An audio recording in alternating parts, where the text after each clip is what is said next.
Hey traders, TG Watkins here. It is August 2nd when I'm recording this, and welcome to the free video.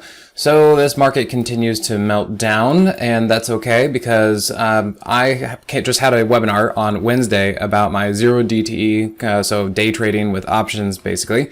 And we took the opportunity, and interestingly enough, it basically triggered when Jerome Powell was super dovish. So to recap, we came in here with the market and we had the double bottom and we had Microsoft earnings, which, came all the way down here and then reversed, and the market kind of took that as a sign or something, and it shot up like this in the overnight. It seems to me that the big players decided to basically do the bullish thing before the bullish news. So they took the market up like this and then waited for Jerome Powell to come out, and he was very dovish. If you guys watched his presser, he said almost everything except we are going to cut. And he said, saying, hey, the economy's doing great, it's strong, and we want to make sure we don't overshoot and all this kind of stuff.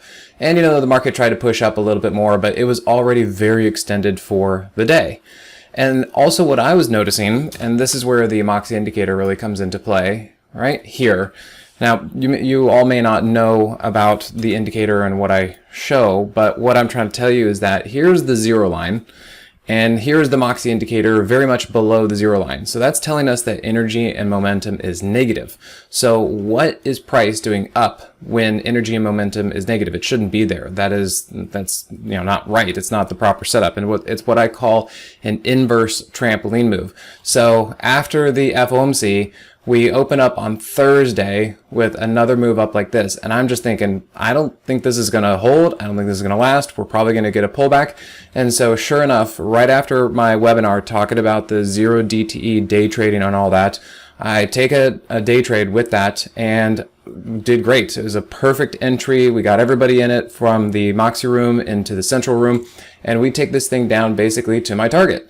I figured that the 15-minute 50 was going to be it, and about the hourly 50 also. And it just kept going. So we pocketed a 525% gain and a 695% gain, which comes out to a 610% average on those on the one trade, two exits. And my goodness, this thing kept going. It actually turned out that trade, if we held onto it down here, turned out to be 2,400%. Incredible, absolutely incredible. 2,400% if we just held onto it. So, this is a kind of a new venture of mine, and I'm like, wow, this is really telling me I got to really stick with this thing because the opportunities are just out there. Now, there was a little bit more with the market down today. There was just a little bit, but after that, I figured the market was getting awfully stretched, and the internals were very bearish, but I think what's telling me is that it was likely to stop at some point, and that's exactly what it did. And you can see it came right here into some support, and then you could also see on here on the weekly chart, it came down right about into the weekly 21. So we're going to have to see how long that ends up being support. I think it will be right now. And we'll kind of just have to, see what next week brings. At some point, I would expect a bounce. But let me show you a little bit more of a bigger picture so that you guys kind of see, I think, what's happening. My concern is that there we go. My concern is that we might be seeing a bit of a prolonged correction, pullback, something like that. I don't think that this is going to just snap back right away. And let me show you a couple reasons why I think that. So if we look at breadth, so $SPXA50R, I always got to say it because it's a weird one. And if we look here, the upper limit for the number of stocks over their 50-day SMA is about 80%. You can see that anytime this indicator gets at or above 80%, it tends to roll over. And that is exactly what we got here twice in a row. And that marked both tops of the market in the last 2 weeks. So if this indicator is going to cycle back down, and it most likely needs to cycle down to about 30%. I mean, we even saw that back here. So that was a shallow one, cycled about 30%, came down here, then spiked a little bit.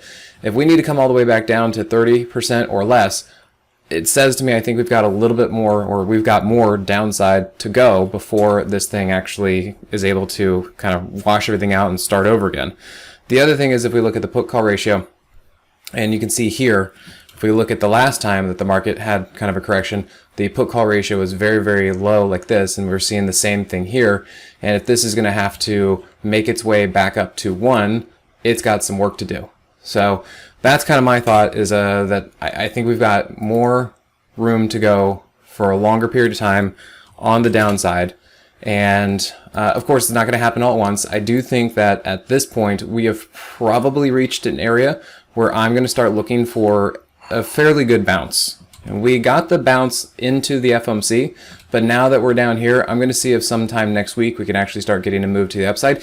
It will not be the move. I do not think that this is going to be a resumption of the uptrend with this move, but given the volatility, and if you want to talk about volatility, look at the VIX here. Holy cow. So yeah, I think at some point this is going to be coming down. So this is why I'm going to be leaning towards the bullish side as far as the day trades, and we're going to see what we can do. So if you guys are interested, make sure you come check out the webinar that is recorded that I just did. We have another one coming up on Wednesday, and then we're going to be doing a class on these zero DTE options. Kind of a mouthful if you need to say it a few times. But yeah, we pocketed 695% on the one, 525% on the other, and ultimately, if you were able to really hang on to it, it went 2,400% on Thursday. Incredible opportunities out there, and so this is the stuff that I'm just going to be really interested in and want to show you guys what I'm up to. So come check it out. Thanks again, and this is your free video. Hey, TG here with Simpler Trading. Thanks for watching. If you enjoyed this video, be sure to leave a like or comment below. Also, make sure to subscribe and click that notification bell so you can stay up to date with my market analysis. Or you can join my free newsletter with the link in the description. Good trading, and I'll see you at the next video.